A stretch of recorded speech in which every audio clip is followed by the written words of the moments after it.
बेटे क्वेश्चन आपके पास है express 4x² minus 24x plus p in the form of this. यानी इसके अंदर आपके पास कंप्लीटिंग द स्क्वायर मेथड आपने यूज करना है, और वो कह रहे हैं in terms of constant p where a and b are the integers and c is to be given in the terms of constant p. सही है।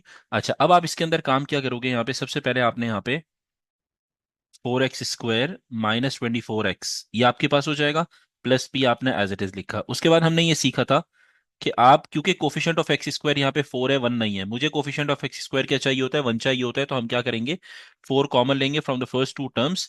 और कॉमन का मतलब इन शॉर्ट ये होता है you have to divide the whole equation by 4, यानी first two terms को 4 से डिवाइड करोगे। तो मेरे पास ये हो जाएगा 6x, ये हो गया, ब्रैकेट क्लोज, और p आपके पास एज इट इज आ जाएगा, ये हो गया। अब आप नेक्स्ट स्टेप में क्या करोगे? You have to apply the formula for a minus b और a plus b according to the scenario. तो यहाँ पे अगर आप देखते हो तो हमारे पास नेगेटिव साइन है, यानी x² माइनस 6x है, यानी ये वाला जो साइन है वो नेगेटिव है। तो फॉर्मूला आ जाएगा a minus b whole square which is a² minus 2ab plus b²। सही। तो अब जब मैं कंपेयर करता हूं तो a² फर्स्ट टर्म यानी x² के साथ कंपेयर होगा after taking the square root, x की वैल्यू a आ जाएगी या a की वैल्यू x आ जाएगी, एक ही बात हो गया, ये कैंसिल हो गया। ठीक है। उसके बाद आप -2 a की जगह x आ गया, b as it is equals -6x से कंपेयर करोगे इसे, नेगेटिव से नेगेटिव, x से x कैंसिल, 2 3 जा, तो b की वैल्यू हो गई 3, यानी squaring on both side will give you b² which is 9। ये आपके पास हो गया। सही है। अब आपके पास क्या हो जाएगा? सर। अब आपके पास यहाँ पे क्या होगा? You have to add and subtract. तो b² मैंने ऐड और सब्ट्रैक्ट करना है, तो इसका मतलब +9 करूंगा और -9 यहाँ पे हो जाएगा। तो अब आपके पास यहाँ पर ये जो फर्स्ट 3 टर्म्स है with the positive sign of b², ये आपके पास इनक्लोज होगा ब्रैकेट के अंदर। तो ये बन जाएगा 4 × x - 3 होल स्क्वायर, और फिर 4 मल्टीप्लाई होगा with this 9 to make it -36, और फिर प्लस p आपके पास यहाँ पे आ जाएगा। सही है। अब यहाँ पे आप देखो तो a की वैल्यू आपके पास यहाँ पे 4 है, b की वैल्यू कंपेयर करते हो तो क्योंकि यहाँ पे पॉजिटिव b था और -3 आंसर आया, इसका मतलब नेगेटिव b, -3 हो गई b की वैल्यू। और जो कांस्टेंट c है, तो ये पूरा आपके पास जो है वो, उसने क्वेश्चन में भी कहा था c is to be given in the form of constant p। तो इसका मतलब c की वैल्यू यहाँ पे हो गई -36 प्लस p, ये आपके पास आंसर हो जाएगा। सही। अब आपके पास आते हैं पार्ट बी पे। पार्ट बी कहता है हेंस और otherwise find the set of the values of p for which this equation has no real roots, यानी ये डिस्क्रिमिनेंट वाला सिनेरियो आ गया। डिस्क्रिमिनेंट वाली कंडीशन के अंदर जब नो रियल रूट्स आते हैं, इसका मतलब जो डी है वो लेस देन जीरो होगा, यानी b² minus 4ac less than zero आ जाएगा यहाँ पे। अब यहाँ पे a की value, a is the coefficient of x², b is the coefficient of x, and c is a constant which is p। जब आप सब्सटीट्यूट करोगे तो -24 का होल स्क्वायर -4, ए की वैल्यू यहाँ पे 4 हो गई, सी की वैल्यू p हो गई, और लेस देन जीरो यहाँ पे आ जाएगा। -24 स्क्वायर क्या होगा जल्दी से बताओ?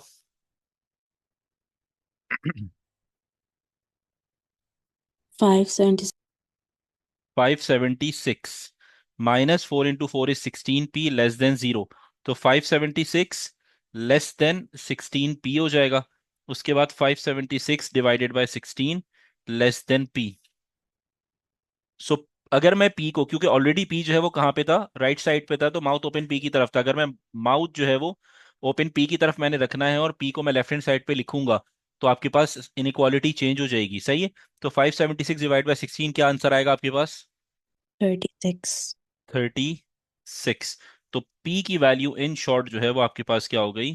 ग्रेटर देन 36, यानी इसका मतलब ये है कि अगर मैं इस इक्वेशन के अंदर p की वैल्यू 36 से बड़ी रखता हूं, सही है, 37 38 या 36.5 36.2 कुछ भी रखता हूं, तो मेरा जो आंसर आएगा, यानी इस क्वाड्रेटिक इक्वेशन का जो आंसर आएगा वो सॉल्व नहीं हो सकता, यानी स्क्वायर रूट में नेगेटिव आंसर आएगा, which means it's unable to solve, it's impossible to solve.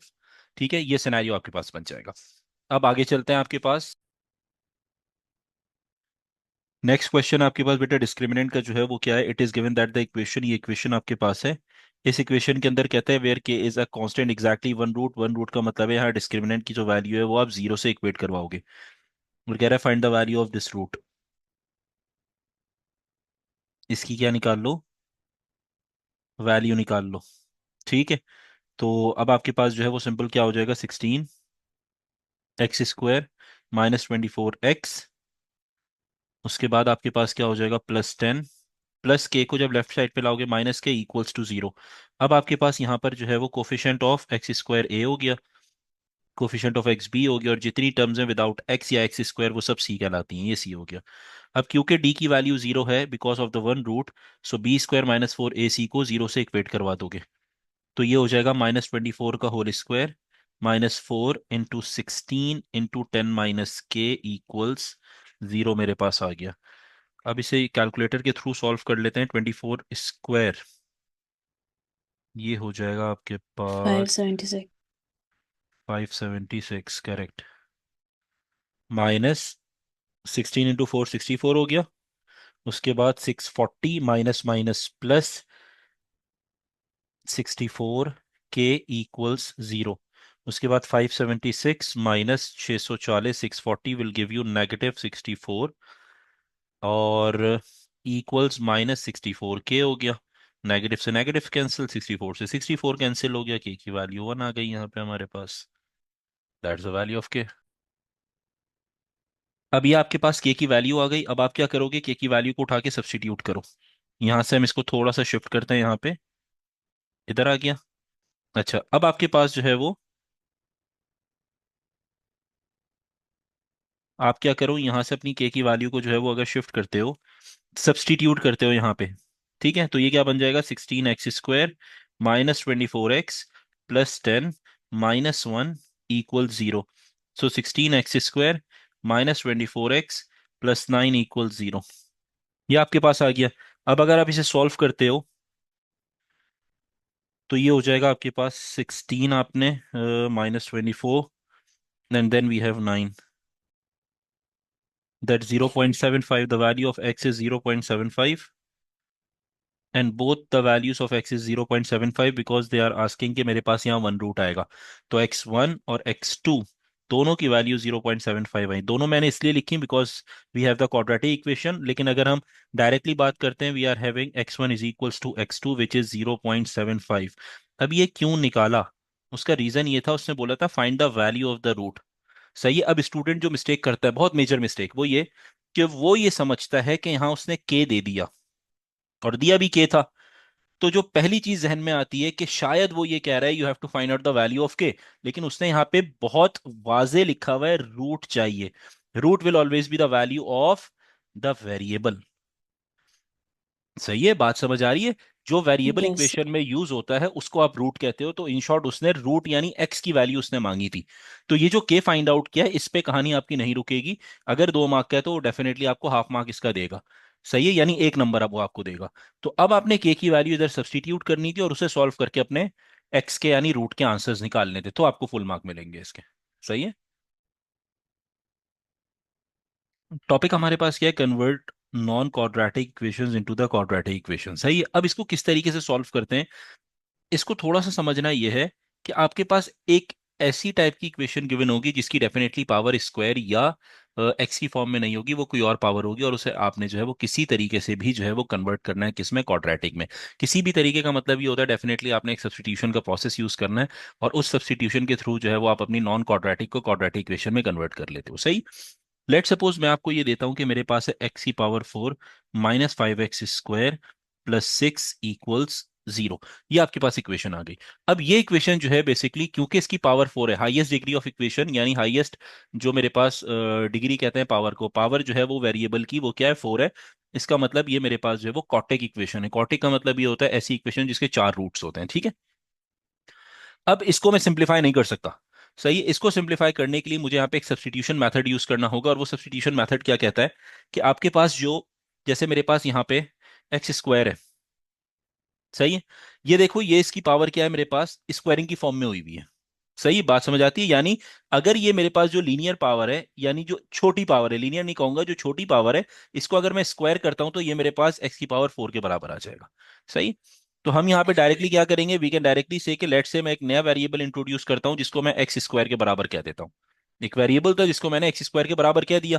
तो अगर मैं इस इक्वेशन यानी इक्वेशन ए को squaring on both side, SBS का मतलब है स्क्वायरिंग ऑन बोथ साइड्स, जब ये करूंगा तो ये हो जाएगा वाई स्क्वायर और एक्स स्क्वायर के ऊपर भी स्क्वायर आ जाएगा। तो according to the indices rule ये क्या बन जाएगा, एक्स की पावर टू टू सा फोर बन गया। तो अब मैं क्या कर रहा हूं यहाँ पे, इन शॉर्ट रिप्लेसमेंट कर रहा हूं, एक्स स्क्वायर की जगह वाई लिखूंगा और एक्स की पावर फोर की जगह वाई स्क्वायर लिखूंगा। ये रिप्लेसमेंट्स होंगी। तो यहाँ पे इक्वेशन आपकी क्या आ जाएगी, एक्स की पावर फोर की जगह y square minus five x square की जगह वाई आ गया प्लस सिक्स इक्वल्स जीरो आ गया। बन गई आपकी क्वाड्रेटिक इक्वेशन। थी कौन सी हमारे पास, नॉन क्वाड्रेटिक इक्वेशन थी, और आपने इसको किस में कन्वर्ट कर दिया, क्वाड्रेटिक इक्वेशन में कन्वर्ट कर दिया। ठीक है। अब आपने सिंपल इसके ऊपर क्या किया, मिडिल टर्म फैक्टराइजेशन मेथड जिसे कहते हो, quadratic formula, completing the square, जो आपकी मर्जी वो आप यहाँ पे यूज करोगे, अपने वेरिएबल का आंसर निकालोगे। तो लेट्स से के अभी मैं डायरेक्ट इसे सॉल्व कर देता हूँ थ्रू कैलकुलेटर, क्योंकि आपको पता है टेक्निक क्या है, आपको आता है सॉल्व करना। तो मैं पूरा सॉल्व अभी फिलहाल नहीं कर रहा, सही।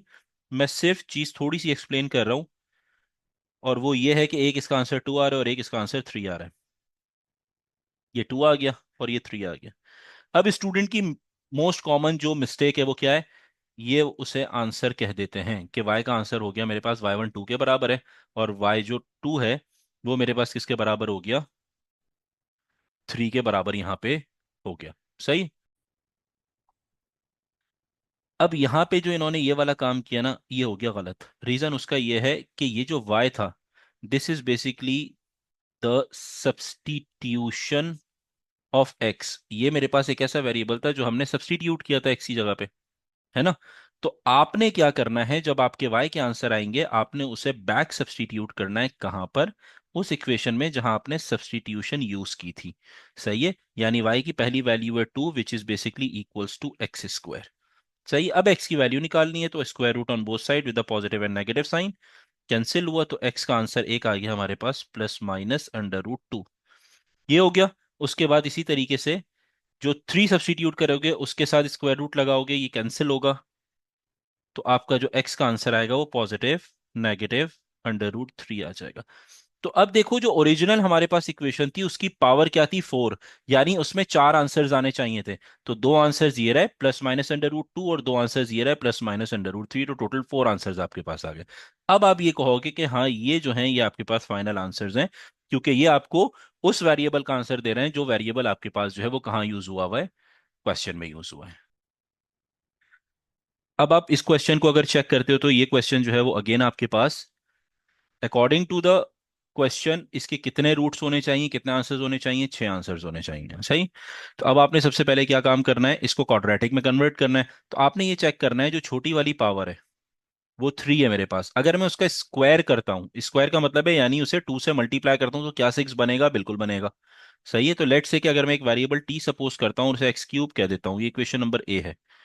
अगर मैं स्क्वायरिंग ऑन बोथ साइड करूं, S B S, squaring on both sides, तो टी स्क्वायर हो जाएगा और एक्स क्यूब के ऊपर भी स्क्वायर लग जाएगा, which means according to the indices rule it will become six. बन गया। तो अब आप इसकी रिप्लेसमेंट्स करोगे, एक्स क्यूब की जगह टी लिख दोगे, और एक्स की पावर सिक्स के बजाय क्या लिख दोगे, टी स्क्वायर लिख दोगे। तो ये क्या हो जाएगा मेरे पास, t square plus t minus six equals zero. ये मेरे पास हो गया, सही। अब आपने क्या करना है, यहाँ पे इसे फर्दर सिंप्लीफाई करना है, डायरेक्ट सॉल्व कर लेते हैं इसको। तो ये हो जाएगा आपके पास, दो आंसर्स आपके पास आएंगे, एक आएगा t one which is equals minus three, and the second one is t two which is equals two. ये दो आंसर्स आपके पास आ गए। अब ये आंसर्स आपके फाइनल आंसर्स नहीं है, क्योंकि ये आपके पास अज्यूम्ड वेरिएबल था। अब आपने इसको उठा के सब्सटीट्यूट किया कहाँ पे, जहां आपने सब्सटीट्यूशन की थी, यानी जहां अजम्पशन की थी। So minus three is equals x cube करोगे, cube root on both sides लोगे, ये आपके पास हो गया, ये कैंसिल हो जाएगा।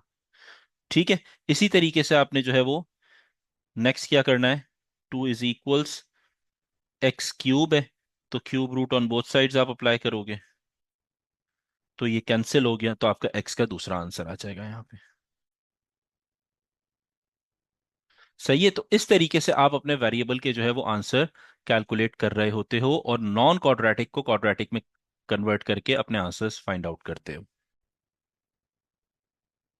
अब ये देखो, ये वाला जो है वो आपके पास कौन सी टाइप है, नॉन क्वाड्रेटिक आपके पास है इक्वेशन, जिसे आपने किस में कन्वर्ट करना है, क्वाड्रेटिक में पहले कन्वर्ट करना है। ठीक है। क्वाड्रेटिक इक्वेशन में पहले कन्वर्ट करना है। तो आप यहाँ पे क्या करोगे, सबसे पहले अंडर रूट वाई दोनों जगहों पे नजर आ रहा है। अंडर रूट वाई को, पूरे अंडर रूट वाई को एक वेरिएबल सपोज कर लो, लेट सपोज टी ले लिया। तो जब मैं यहाँ पे सब्सटीट्यूट करूंगा, ये हो जाएगा 60 + 2/t -7 = 0। अब यहाँ पे एक चीज, एक क्वेश्चन अराइज होता है कि सर यहाँ पे आपने स्क्वायरिंग नहीं की। रीजन उसका ये था कि यहाँ पे जो हमारे पास पावर है, देखो अंडर रूट वाई किसके बराबर होता है, वाई की पावर 1/2 के। तो आप देखो जो वाई की पावर है वो दोनों जगहों पे सेम है।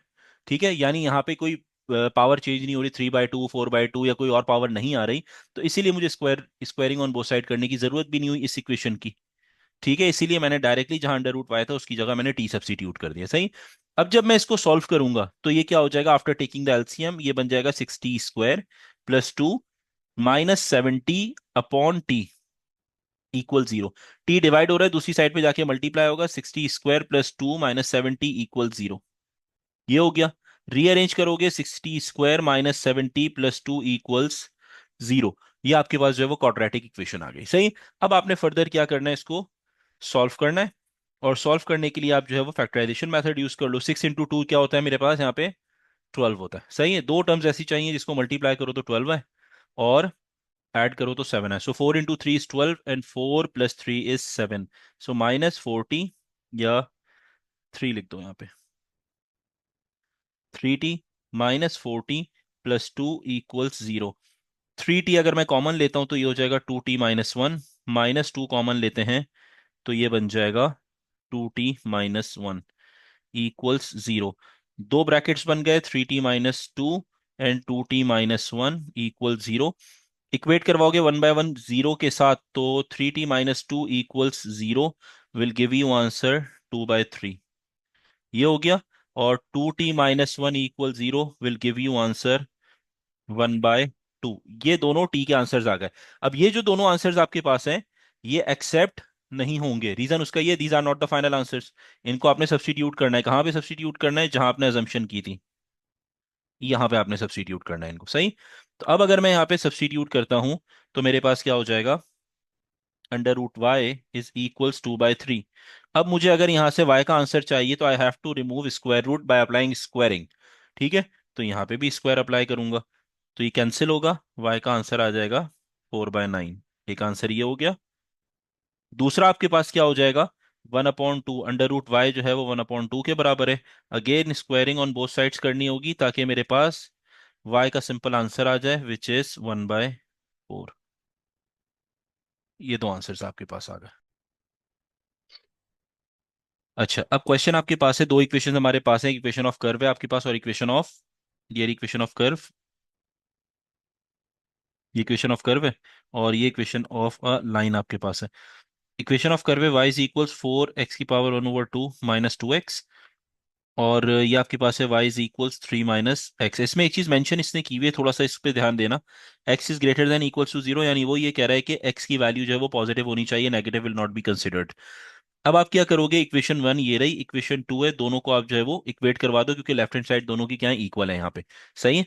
तो ये हो जाएगा आपके पास 4x⁻1/2 -2x = 3 - x। सिंप्लीफाई करोगे, 4x⁻1/2 -2x + x left hand side पे ले आए, -3 = 0। तो 4x⁻1/2 -x -3 = 0 हमारे पास आ गया। अब क्वेश्चन के अंदर हमारे पास जो है वो x⁻1 एक है और x⁻1/2 है, कौन सी वैल्यू छोटी है, x⁻1/2 स्मॉलर है हमारे पास। तो हम क्या करते हैं, एक वेरिएबल सपोज कर लेते हैं t, x⁻1/2 को हमेशा छोटी वैल्यू को सपोज करते हैं। सही है। स्क्वायरिंग ऑन बोथ साइड करते हैं, तो x⁻1/2 का स्क्वायर करेंगे तो 2 से 2 कैंसिल होगा, यानी टी स्क्वायर का आंसर जो है वो आ गया x⁻1। मैं रिप्लेसमेंट्स कर सकता हूँ। रिप्लेसमेंट क्या करूंगा, 4x⁻1/2 को मैं टी लिख दूंगा, -x⁻1 को जो है वो मैं क्या लिखूंगा, t²। सही है। ये ये रिप्लेसमेंट आपके पास है और ये रिप्लेसमेंट है। 1/x⁻1/2 को टी ले लिया और x⁻1 को t² ले लिया, -3 = 0। अब हाईएस्ट पावर क्या है, t² है, तो मुझे t² को क्या रखना है, यहाँ पे पॉजिटिव रखना है।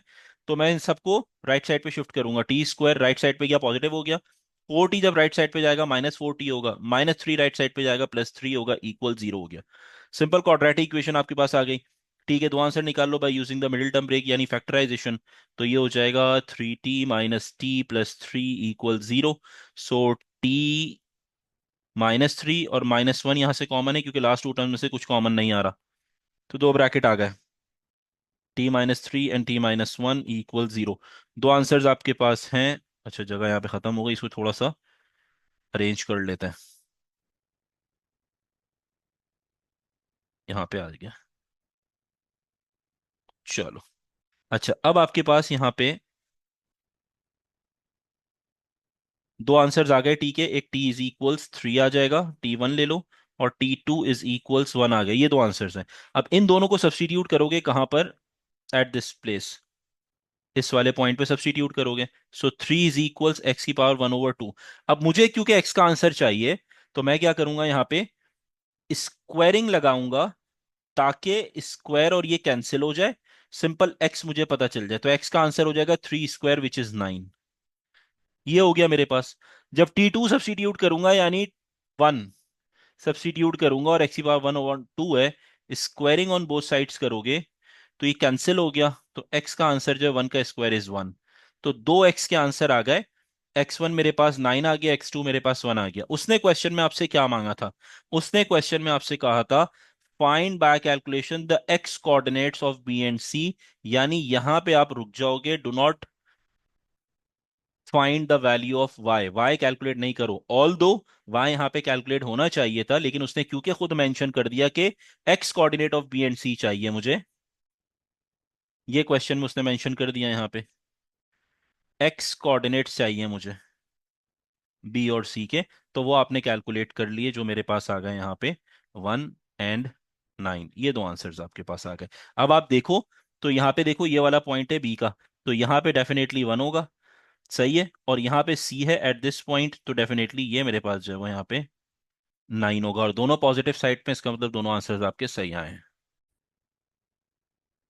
अच्छा बेटा, नेक्स्ट क्वेश्चन हमारे पास यहाँ पर जो है वो है, a curve has the equation y = kx² + 2x - k and a line has the equation y = kx - 2। ठीक है। एक क्वाड्रेटिक इक्वेशन है, यानी आपके पास कर्व की इक्वेशन हो गई kx² + 2x - k। और एक आपके पास इक्वेशन ऑफ अ लाइन है जो लीनियर है, दैट इज kx - 2। ठीक है। अब कहते हैं where k is a constant, find out the set of the values of k की आपने आंसर्स निकालने हैं जब for which the line do not intersect, line जो है वो इंटरसेक्ट नहीं कर रही। यानी ये वो वाला सिनेरियो है जब हमने जो है वो क्या सीखा था, कि अगर मेरे पास एक कर्व है, ठीक है, और एक लाइन है जो इंटरसेक्ट नहीं कर रही, यानी यहां पे हमारे पास जो है वो कर्व और लाइन वाला सिनेरियो है जिसके अंदर कर्व लाइन को इंटरसेक्ट नहीं करती, ना टच करती किसी पॉइंट पे। तो इसका मतलब है यहाँ जो डिस्क्रिमिनेंट है वो लेस देन 0 है, यानी नो रियल रूट्स का सिनेरियो है। डू नॉट इंटरसेक्ट का मतलब जो है वो नो रियल रूट्स होते हैं। ठीक है। लेकिन ये d is less than 0 directly apply नहीं हो सकता। रीजन उसका ये है कि हमारे पास यहाँ पे दो इक्वेशंस हैं, पहले इनको साइमल्टेनियसली सॉल्व करके हमें एक क्वाड्रेटिक इक्वेशन बनानी होगी, और उसके बाद फिर हम जो है वो डिस्क्रिमिनेंट का सिनेरियो यूज करेंगे। तो याद रखना, जब भी ये वाला सिनेरियो आता है जहां पे आपके पास जो है वो कर्व एंड लाइन इंटरसेक्ट या नॉट इंटरसेक्ट वाला सिनेरियो यूज होता है। ठीक है। या टचिंग एट वन पॉइंट, जिसे आप टेंजेंट कहते हो, जब ये वाला सिनेरियो आपके पास यूज होता है तो आपने हमेशा याद रखना है कि सबसे पहले इसको आपने साइमल्टेनियसली सॉल्व करना है to find single quadratic equation. ठीक है। ये काम करोगे और फिर नेक्स्ट स्टेप ये होगा, यूज डिस्क्रिमिनेंट कंडीशन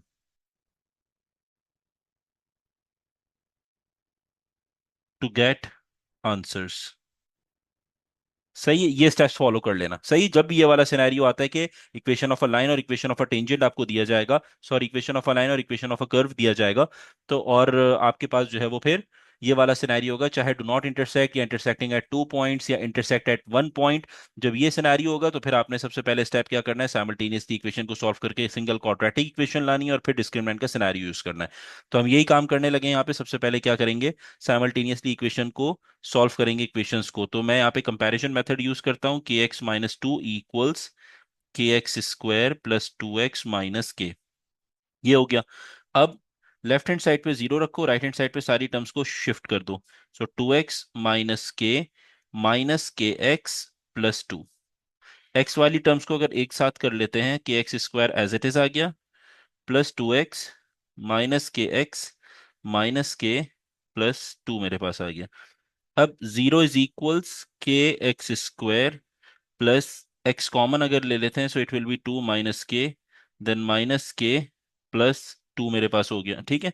अब यहाँ पे आपके पास, क्योंकि ये देखो पहला स्टेप हो गया आपके पास to find out the single quadratic equation, तो ये आपके पास सिंगल क्वाड्रेटिक इक्वेशन आपके पास बन गई। कैसे क्वाड्रेटिक इक्वेशन बनी?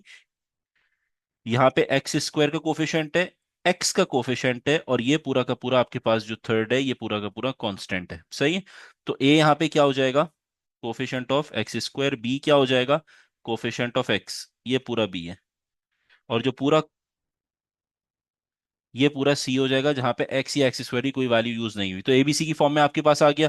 अब आपने नेक्स्ट स्टेप में क्या करना है, यहाँ पे use discriminant to get the answer, यानी डिस्क्रिमिनेंट का सिनेरियो। अब डिस्क्रिमिनेंट का सिनेरियो तीन सिनेरियोस पढ़े थे, greater than zero, equals to zero और लेस देन जीरो। ये तीन सिनेरियोस में से कोई एक सिनेरियो यूज होगा। तो डू नॉट इंटरसेक्ट बोला है, इसका मतलब नो रियल रूट्स, कहीं टच नहीं कर रहा है, तो इसका मतलब ये वाला सिनेरियो यूज करोगे, डी लेस देन जीरो वाला। ठीक है। तो ये आपके पास क्या हो जाएगा? B square minus 4ac less than zero वाला सिनेरियो यूज होगा। ठीक है।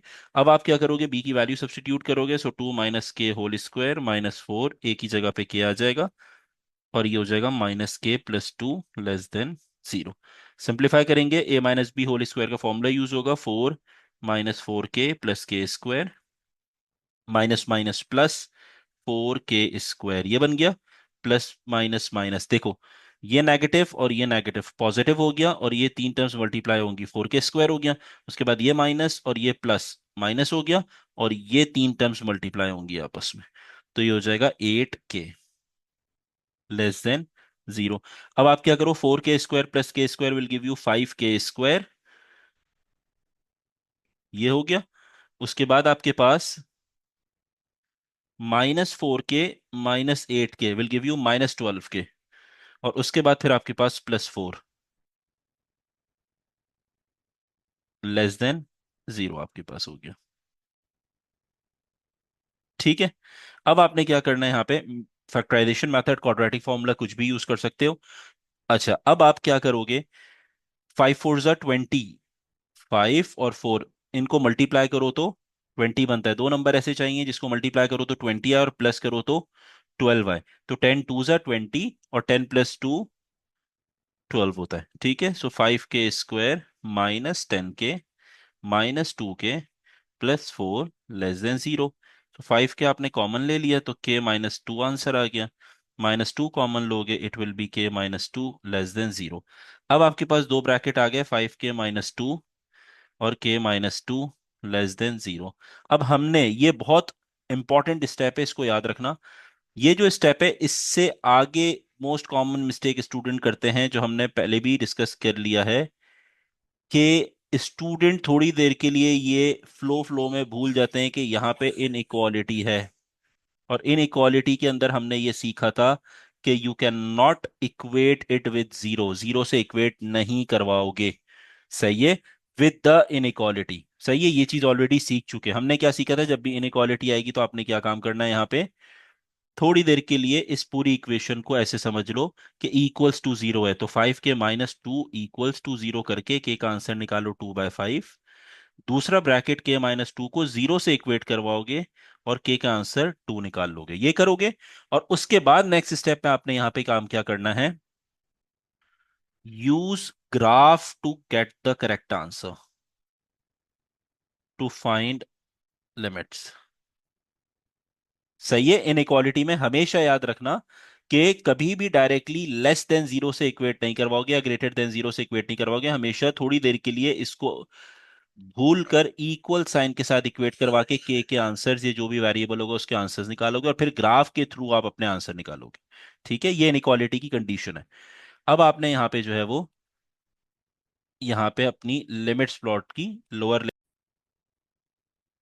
अच्छा, अब बेटा यहाँ पे हैप्पी फेस हमारे पास क्यों आएगा, क्योंकि आप ये देख सकते हो कि यहाँ पे आपके पास जो के स्क्वायर है वो आपके पास क्या है, यहाँ पे पॉजिटिव है। सही है, तो रूल याद रखना कि आपके पास जब भी के स्क्वायर पॉजिटिव होगा तो आपने हमेशा हैप्पी फेस बनाना है।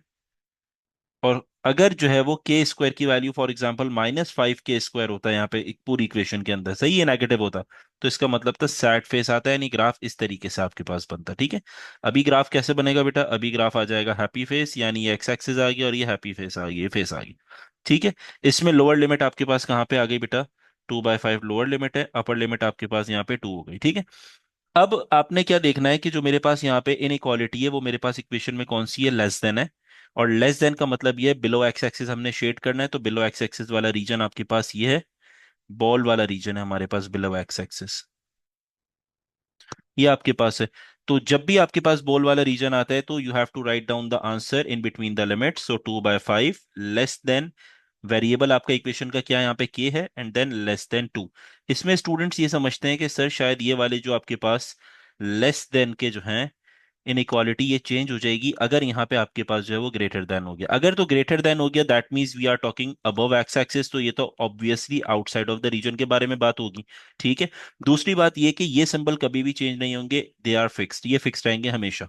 ठीक है, what ever the inequality is in the equation, आपने हमेशा ये सिंबल लेस देन के ही रखना है, क्योंकि we are talking about the limits in between, we are talking about the values in between the limits. ठीक है, 2/5 से आगे और 2 से पीछे, तो ये आपके पास जो है वो हमेशा ये सिंबल्स फिक्स रहेंगे। So final answer is 2/5 less then के लेस देन 2, ये आपके पास फाइनल आंसर हो जाएगा बेटा।